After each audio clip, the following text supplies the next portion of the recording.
Welcome to Combat Sports Talk, a podcast dedicated to UFC and Bellator discussion, the MMA community, and combat sports in general. I'm your host, Ryan Smith, and on the other side of the cage is my co-host, KC Onyebuchi. Sweep the leg. You have a problem with that. What up, Ryan? What up? Just worried about sweeping the leg, unlike Andre. Oh, okay. So, what do you think? There's a, everybody knows the Cobra Kai tactic, but I got to ask you the question: are you excited about the return of Cobra Kai and Daniel-san in this new YouTube Red show? Oh, I have heard nothing about it. Have you not? I'm so out of touch.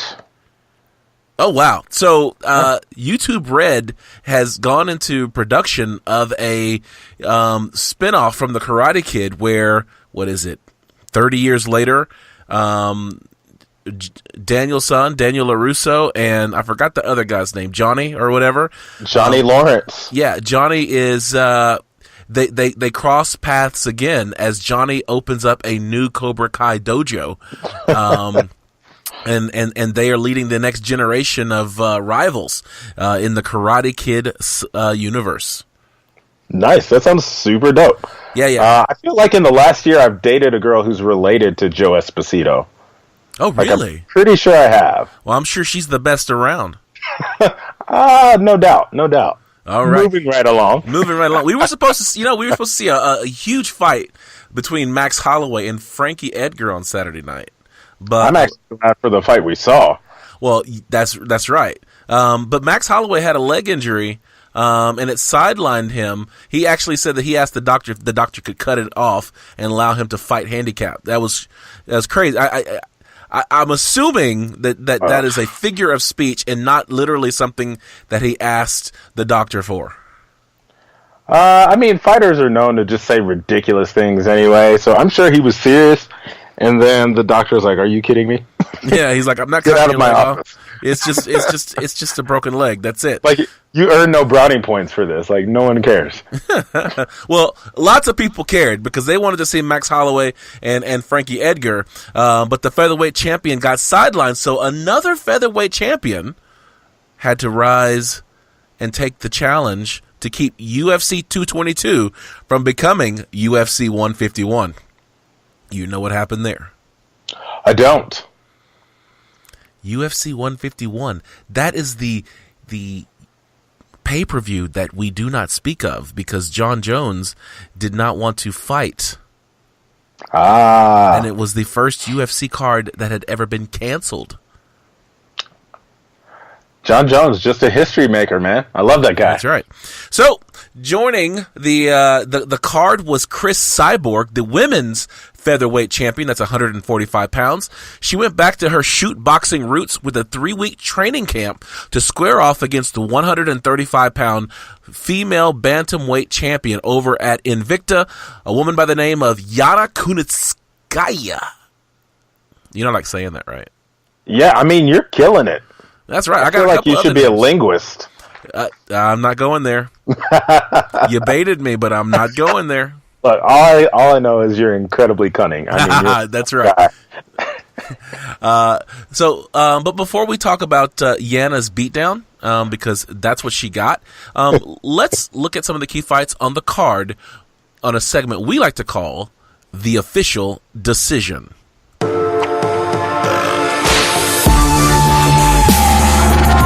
The Official Decision.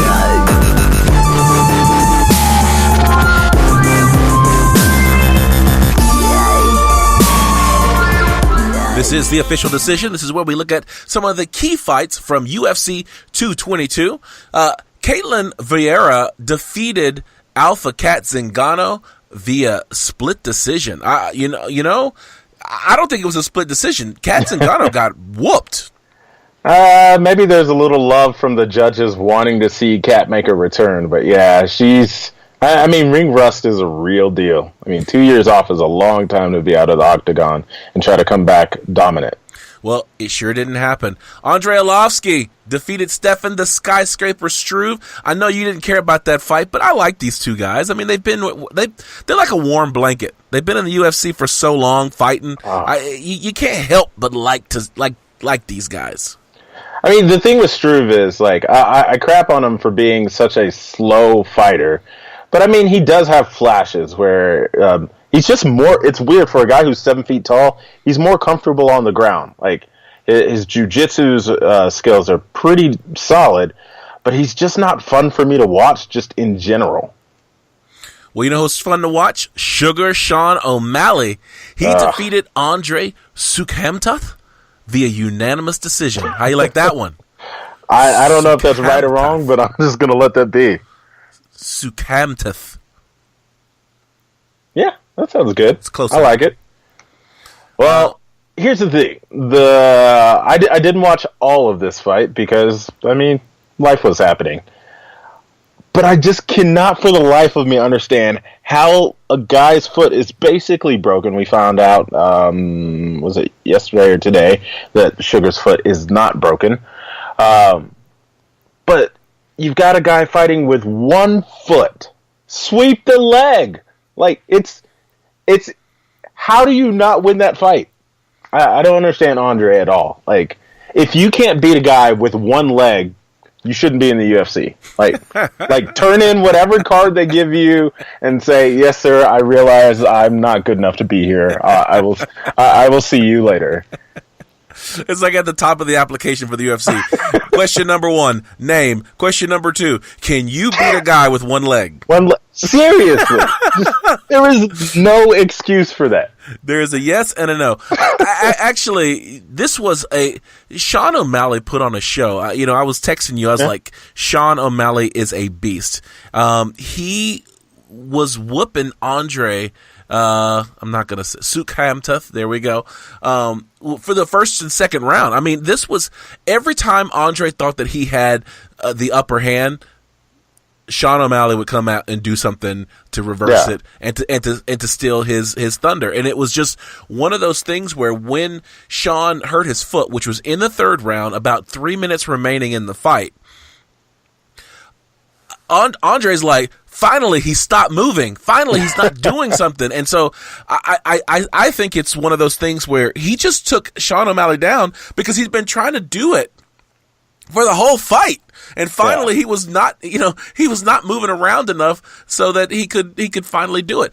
I think it was Joe Rogan who was incredulous at the fact that Andrei Sukhamtut was taking Sean O'Malley down. I don't think it was just Joe Rogan. I think it was everyone who saw the fight.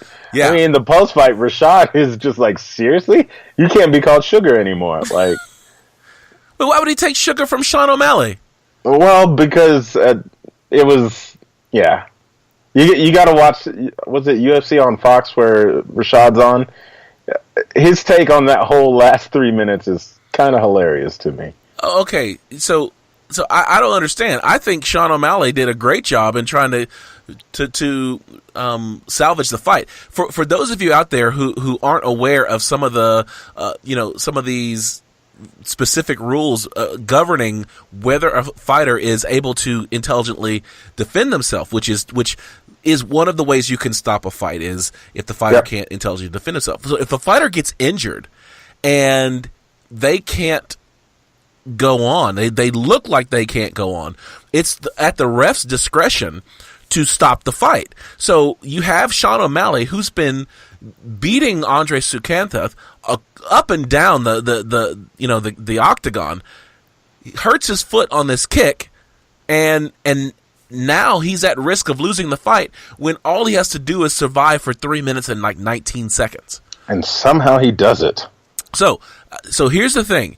Do you think that Andrei Sukhamtut was caught in the fog of war, that he was just so myopic and hyper-focused on trying to get Sean O'Malley down that he just didn't realize that he was passing up a golden opportunity to take advantage of the fight? Or do you think this is some kind of UFC conspiracy to kind of help Sean O'Malley, who is unranked, little-known fighter on the main card, gain a level of notoriety? So I want to go full conspiracy theorist on this, but the reality is O'Malley is on a 9-fight winning streak, and he's just killing folks left and right. He's submitting people. He's getting. I mean, his run has been rather spectacular. So as much as this is a win by rookie mistake, I mean, he still put in the work to get there. So I don't think that this was the UFC giving him an easy road to stardom. I think that you've got 2 unranked fighters, and one of them with just zero. Like towards the end of the fight, you're just going through the motions, trying to get through it, knowing you're not going to win. So I think that that's what it came down to. I'm not fully on the O'Malley hype train yet. I think he's an amazing fighter. I think he's fun to watch. But I'm just not ready to jump on the hype train yet, because I think he may be a Diaz brother in the making. Well, let's save any of the hype train talk till after this segment, because it is on the run sheet. So let's go into the co-main event.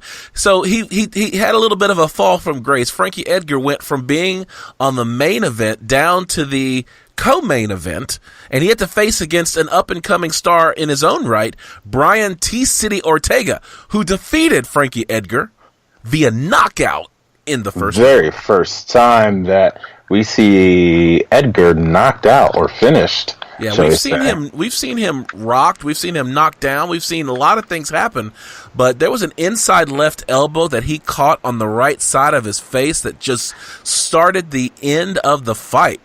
It was unbelievable. The thing I like about this is stylistically, there's so many differences between these two fighters.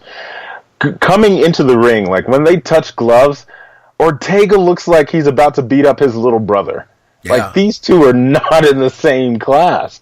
It's just, I can't believe these two weighed in at the same amount. Like, how? Yeah. But when the fight starts, you see Edgar he's quick. He is ridiculously quick, but he's sharp. He's very rigid in his movements, and Ortega just looks loose, and he stays loose and calm the whole time. And it was just an interesting contrast between this quick, rabid guy and an Ortega who's just sitting back waiting for his time. Absolutely. I read somewhere that Brian Ortega weighed 20 pounds more than Frankie Edgar on fight night. I mean, that's how much bigger he was than Frankie Edgar. So, when you talk about the ability to lose weight as a strategic advantage in the UFC and in combat sports in general, your ability to cut weight and to go from 170 pounds to 145 pounds or whatever, that is a game changer. And as long as Brian Ortega can do that, I see great things in his future, especially since we thought this was going to be a stylistic fight between a striker and a grappler, and it turned out to be uppercut, tiger uppercut, and that was all it took. Shoryuken. It was a good fight. I mean, I love that it was just the first round, and we got a quick finish. It was good stuff. Yeah, I feel bad for Frankie Edgar because he had really everything to lose in taking the fight against Brian Ortega. Now he's lost out on his title shot, and it goes to Brian Ortega, who went from. I remember when he was on the undercard fighting in the prelims, and now he's going to fight for the featherweight championship against Max Holloway when he comes back. I think that's a great success story that hopefully ends with and new distinction. Oh, really? Okay. So main event, let's get into it. Chris Cyborg added another skin to her wall, mounted another head. This time, Yana Kunitskaya was the tragic victim. I don't think there was a single person who took Yana to win this fight. I don't know. I don't know what the line was. I forgot to check what the line was. But I feel like Vegas shouldn't even have taken odds on this one. Like, yeah, I'm sorry. Save your money. But you know what? I have to say, Kunitskaya impressed me because, I didn't give her 2 rounds and she didn't make it out of the first round, but she was all over Chris Cyborg. She got the takedown that she had Chris Cyborg up against the cage. She was grappling with her. She even took Chris Cyborg's back at one point. Was trying to position for a rear naked choke, which would have shocked the world if she had pulled it off. But unfortunately, not only is Chris Cyborg an explosive boxer, but she's also a black belt in Brazilian Jiu-Jitsu. So all that grappling stuff was kind of for naught. Yeah. It's hard to get excited for a Cyborg fight anymore because she's just going to demolish him. And sadly, it does take away from the mystique. She needs somebody who can give her a real challenge so that she solidifies her place within the history book of the UFC. I don't know what you're talking about. Chris Cyborg is there. She is the ultimate female warrior.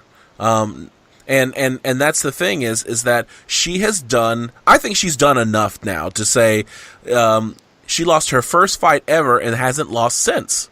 That's the thing though. It's because she's been so dominant. I don't know. It's hard to be super excited about it. Now, if you give someone you need a good nemesis, and there's not one for Cyborg. So, after she finished dispatching of Yana Kunitskaya, which I do have to say, it was kind of funny because you've got Kunitskaya all over Chris Cyborg. She's trying everything she can to get Chris Cyborg down to choke her out. And when finally Chris Cyborg, shook her off and actually got back in the pocket and started throwing punches, she's landing these massive blows, and it's like you just feel sorry because you can see how badly it hurts. Oh yeah, every shot. I feel like they should have done a close up of her face because she was feeling every bit of those shots. So one of the things that the UFC does for those of you out there, they do slow motion, high speed capture of the fight. So usually today or tomorrow they start releasing video of the slow motion key strategic shots that people landed in the fight. I'm guaranteeing you there's a punch, like a right hand punch that lands on the left jaw of Yana Kunitskaya that is going to be one of those iconic punches that that lands, and you can see how liquid the face is, where the skull is still there, but the face, all the skin moves. Oh my gosh, yeah, it's gonna be nasty. But that's the case for anyone who fights Cyborg. You're gonna end up with a nice souvenir mug with your face just destroyed. That would be great if she could send people a souvenir mug. Is you got beat by Chris Cyborg, and it's your face getting smashed. Oh man, I'm totally gonna send you one. Yeah, when we fight, you're just gonna have your face just all distorted. Oh, you're just gonna leave me hanging? Okay. So, in the post fight, Chris Cyborg said, because they started asking, well, who's next? And she's like, Amanda Nunes is next. Because when you call Cyborg out, you have to handle it. So my question for you is, Amanda Nunes, does she handle it or does she get handled? Controversial, hot sports opinion here. I think we get a surprise Ronda Rousey visit. She goes full WWE, pile drive Cyborg, and that is the end. All right. Well, we'll tune in June or July when the fight is likely to happen to see if Ronda Rousey makes a surprise appearance and pile drives Chris Cyborg. All right, so let's close the book on this one and put it on the shelf because this card is history. But before we move on to UFC 222, let's check the train schedules and see which hype train is worth hopping on.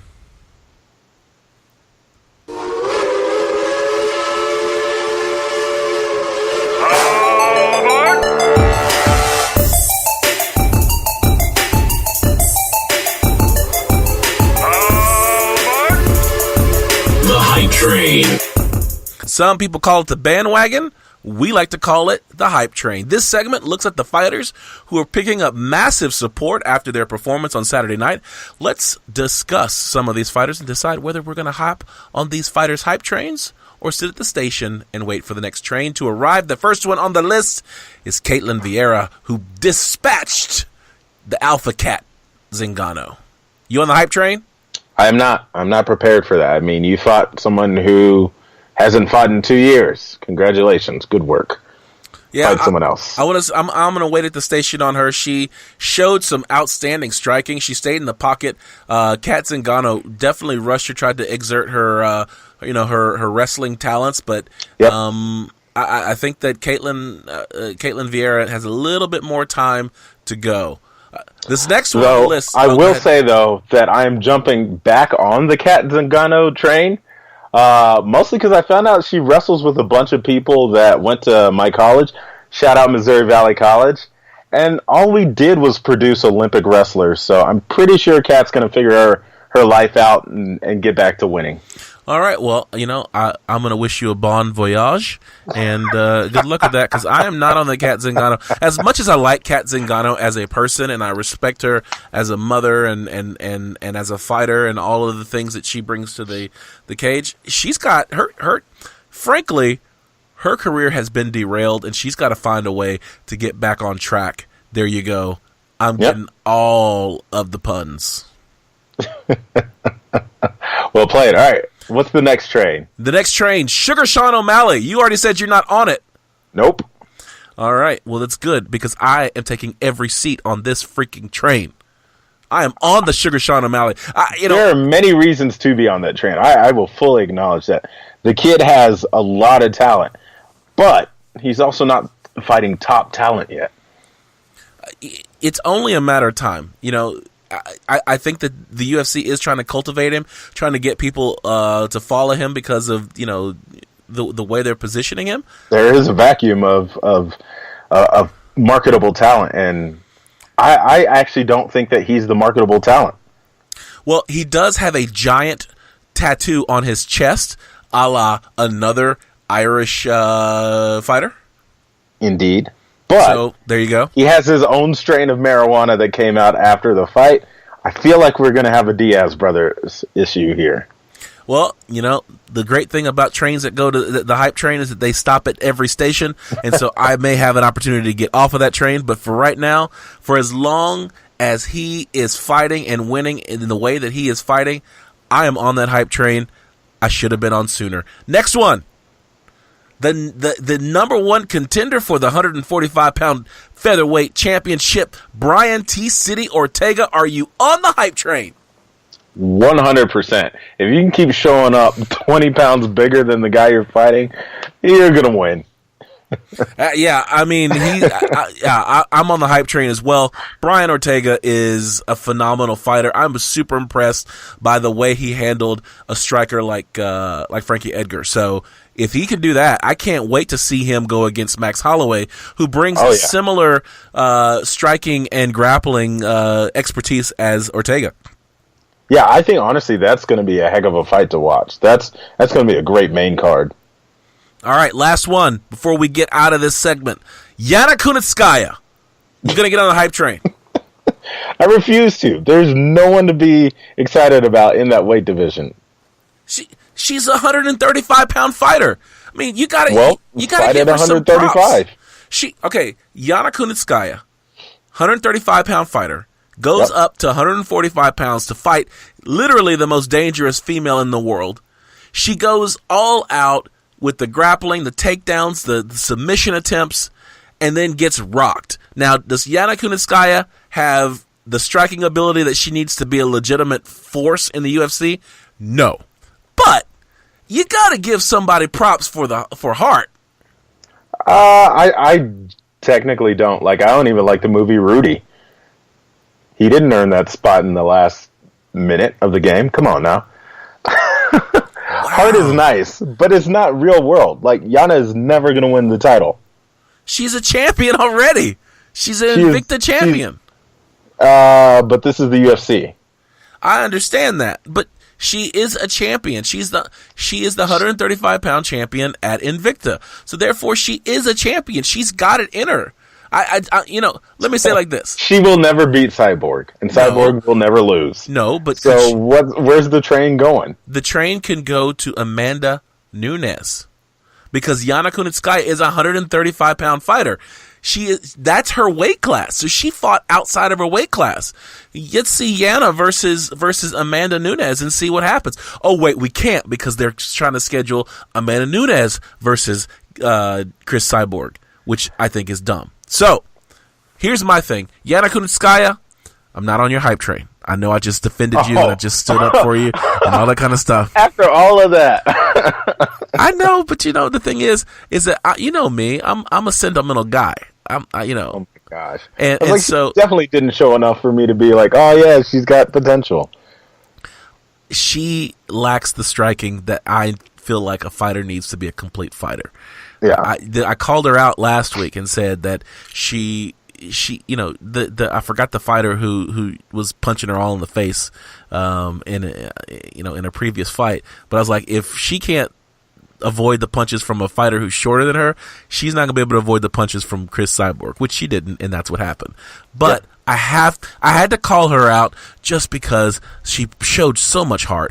So much heart, and you gotta love when a fighter comes out and puts it all on the line and goes out on their shield. That's why I'm not on the hype train, but I'm definitely waving at the people who are. All three of them, and that's her fight camp. All right, well, the hype train has left the station. Let's move on to our next segment: news and headlines making waves in the wake of UFC 222 in Finding the Angles.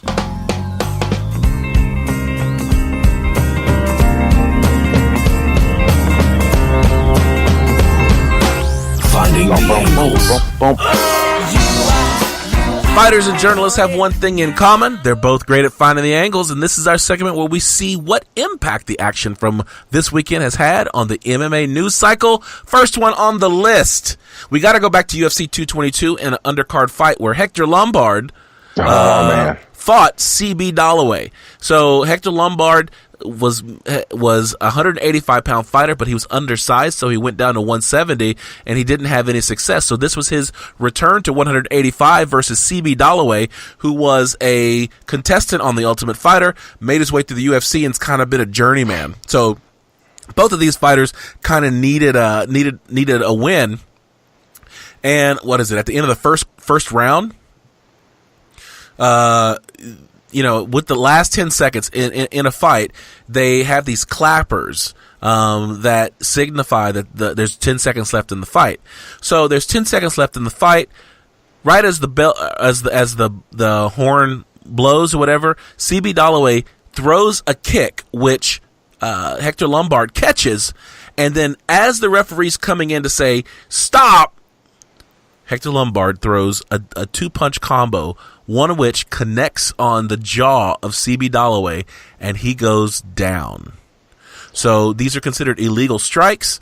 CB Dollaway does not recover, and this was considered a disqualification. Hector Lombard loses to CB Dollaway via disqualification for illegal strikes. So my question for you, sir, was the punches... Were. How about we go with grammar? Were the punches intentional? Yeah, 100% intentional. But should it have been disqualified? Nope. I think Hector gave some great examples of other fights where a similar situation happened, where it's a bang-bang right after the bell, and the fight continues on. Like, this is part of it. And if we're going to talk about 1 second in a fight that makes a difference to disqualify, Dollaway didn't win that fight. So to me, that's a no contest versus a win.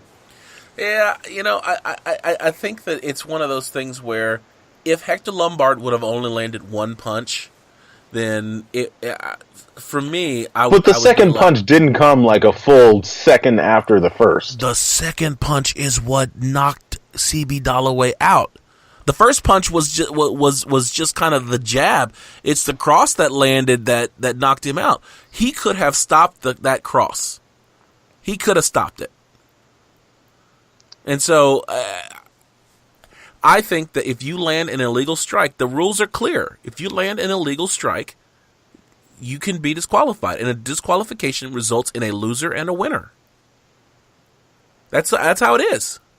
All right, but if you land, all right, I'll give you that. It just seems to me like that could have been handled differently, because even Herb Dean went back. Did I say Herb? You said Herb. What are you? Like, you from Houston or something? Hubert Dean really did spend a bit of time just kind of questioning if that's the right move, and I agree. Like there probably should have been some more thought into, should we really end this fight? Yeah, there was a really interesting exchange where they're following him with the camera, Herb Dean and the referee, which his mic something I forgot, and Herb is like. Herb is a veteran referee, and you could see him like explaining like what happened here. Are you sure? Because I think it's fair that a disqualification should not be levied without great thought. I mean, Steve Mazzagatti, who was a relatively disgraced UFC referee, would hand out disqualifications like candy on Halloween, not Thanksgiving. I was like, what kind of Thanksgiving candy do you get? I'm going to your house.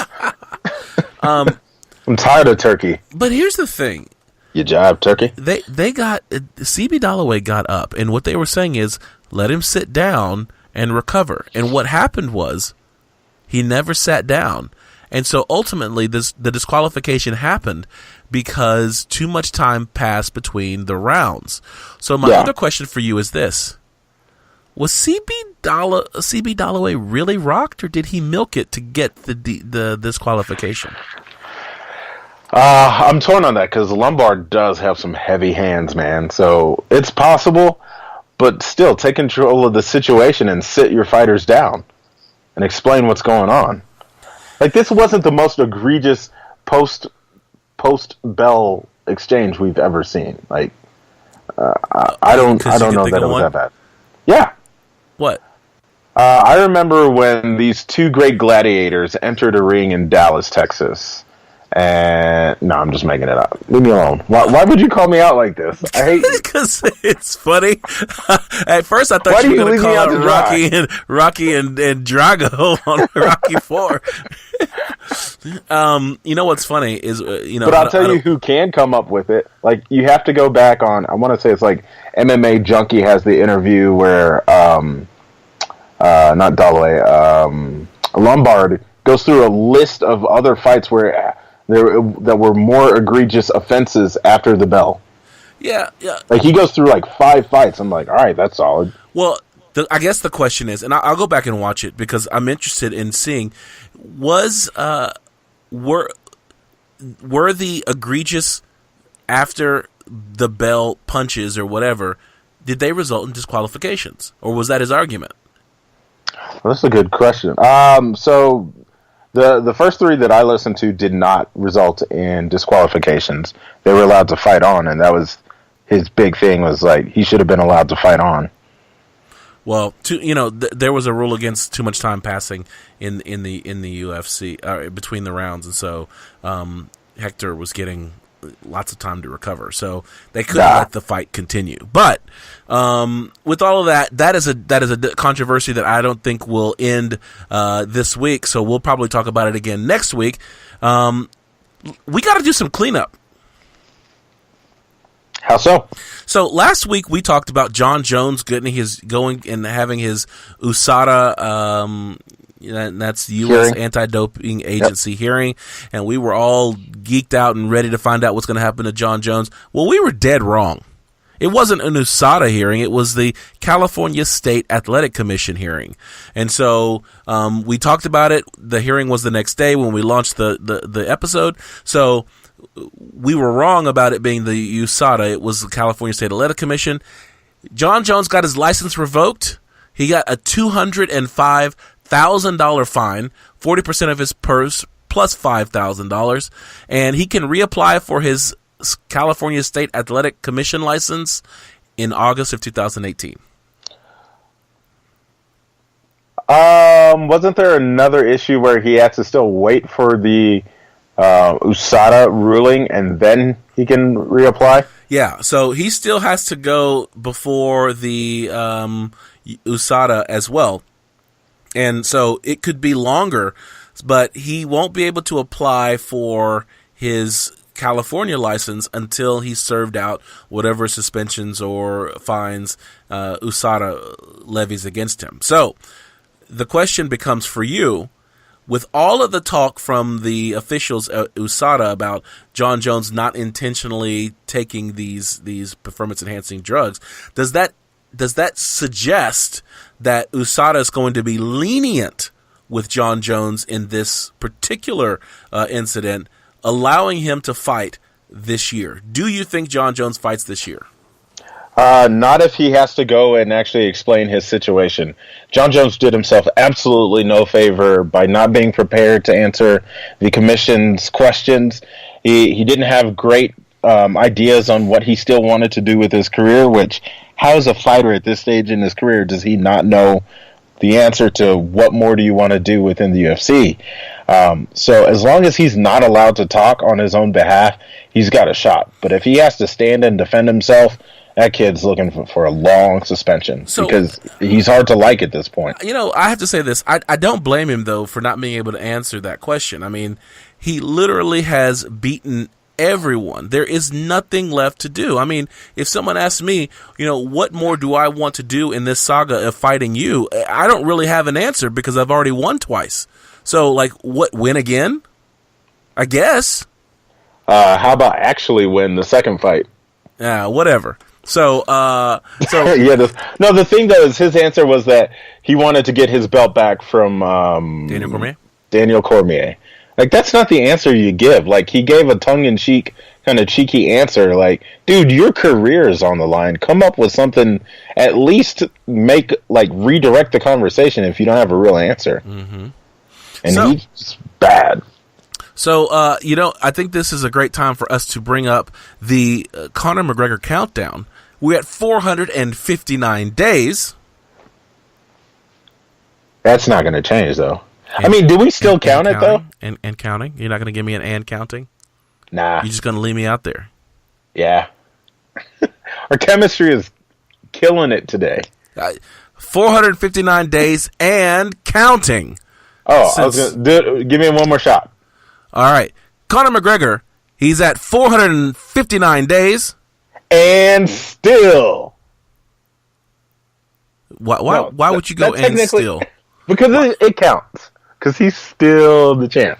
He's still ranked number 2 pound for pound as well. Well, he's a badass. How is the dude who hasn't fought in almost 2 years still ranked the number 2 pound for pound fighter in the UFC? Like, how is that even possible? Because you don't want to step to him. Listen, like, he is not in my weight class. That's a solid answer. He'll fight the Mountain, so I'm pretty sure he'll fight you. No, he didn't want none of the Mountain. That was a sparring session that he was praying the Mountain did not get pissed off, because if he did, there was going to be a little bit of that Oberyn Martell for those of you who watch the Game of Thrones. So shout out to the Mountain, though. He did just win the Arnold strongman competition this weekend. All right. But we are way off track. But we are. Conor McGregor, way to hang out there and keep your title. There it is. Let's talk about a sport that qualifies as a combat sport. It's an interesting asterisk to put on it. Technically, boxing is a combat sport. And this weekend, there was competing interests with the UFC, and it was Deontay Wilder defending his title against Ortiz. I love the promo that those two guys have done. Like, the backstories were super cool. The fighting styles juxtaposed. Man, it turned out to be a good fight. Deontay Wilder, known as the Bronze Bomber, went up against King Kong. I don't know what is Ortiz's first name. All I know is Ortiz. He's King Kong Ortiz to me. Yeah, I don't know it either. It's not Tito. We know that. So this fight goes 10 rounds before Deontay Wilder knocks out Ortiz. I gotta say, this was an entertaining fight. I'm not a boxing fan. I don't watch boxing. I found it difficult to score to determine who was winning the round. But the way that I scored it, I had Ortiz winning the fight going into the 10th round by one point. It's very plausible. That was it round 7 when Ortiz had Wilder just shook. Man, that had to be in a 10-8 round there. Yeah, I mean, if you score that a 10-8 round, then Ortiz could have been up by 2, maybe even 3 going into the 10th round. If he had survived, he might have won that fight. But not only did he get knocked out in the 10th, he got knocked down in the 5th round, which was pretty impressive by Deontay Wilder. Coming into the 10th round, I think it was great. Deontay Wilder throws this inside right hook, which catches Ortiz right on the head, which started the end. Deontay Wilder saw that he had hurt Ortiz, starts throwing the wild punches that he is known for, landed about 4 or 5 in the back of the head. So I got to ask you a question. Is it problematic that Deontay Wilder lands punches in the back of his opponent's head and they don't get called by the referee? I think it's more problematic that they weren't out of view of the ref. The ref was right on top of it and allowed it to happen. So that was incredibly problematic. So do you know who watched that fight? Not only, there were millions of people who watched the fight, but do you know what celebrity watched that fight that night live? Conor McGregor or Floyd? Nope. Will Smith? No, but you're getting close. Let's not do You're this. not close at all. I'm sorry. Dana White watched the fight at ringside during the Stefan Struve-Andre Arlovski fight. There's a photo that's circulating online where someone took a picture over Dana White's shoulder, and you can see the Deontay Wilder-Ortiz fight going on in the middle of his card. Is this dude plugged in or what? So he has talked about wanting to be a boxing promoter. I don't see anything wrong with this. It's not like he is the heart and soul of the UFC. He's the president of the UFC. Like, he is the leader of the UFC. Yeah, but that's like, here's the thing. The UFC has no off season. Like, at some point, you got to be like, all right, I mean, you and I have missed cards. Why shouldn't Dana White miss a card? Okay, well, number one, Dana White it's a pay-per-view. So this is a marquee card. Number two, and I'm just going to go here, this fight between Ortiz and Wilder was on Showtime. So it's not like Dana White can't afford a DVR. I'm going to watch it when I get back to the hotel room or have somebody just record it or slingcast it or something. Like, come on, man. Like, do you have to watch it live? Is it necessary? Of all the things I can hate Dana White for, well, I don't hate Dana White. Of all the things I disapprove of Dana White doing, this ranks really low on the list because I feel like he should be allowed to enjoy himself. He's still a fan of sport. Yeah, to me, it's like going to McDonald's and asking where the nearest Burger King is. I'm just saying. There's something wrong about it. All right, so last question for you. Anthony Joshua. Is he next? He's fighting a fighter by the name of Parker on March 31st. As you can tell, I am just down with the whole boxing thing. I mean, this is something that's been teased for a while. A Joshua versus Wilder matchup. Personally, I think Joshua just destroys Wilder. But the timing has to be right for it. I mean, Joshua's going to need another extended layoff after this next fight. Just to kind of recuperate and regroup, but I'm sure they'll make the money happen, and that fight is very likely to actually go down. All right, well, that is it for our show. Follow us on social media. On Twitter, I'm at CST Ryan. And I am at CST_KC. You can check out the website at combatsportstalk.com, and you can find us on iTunes, SoundCloud, Facebook, Instagram, and YouTube. All right, well... With that, let's get out of here. Our theme music is composed by Scott McCurry at scottdeancountry.com. Casey Onyebuchi produced our lead-ins. I want to thank you for joining us for another edition of Combat Sports Talk. For Casey Onyebuchi, I'm Ryan Smith, reminding you to keep your hands up, your chin tucked, and throw bombs.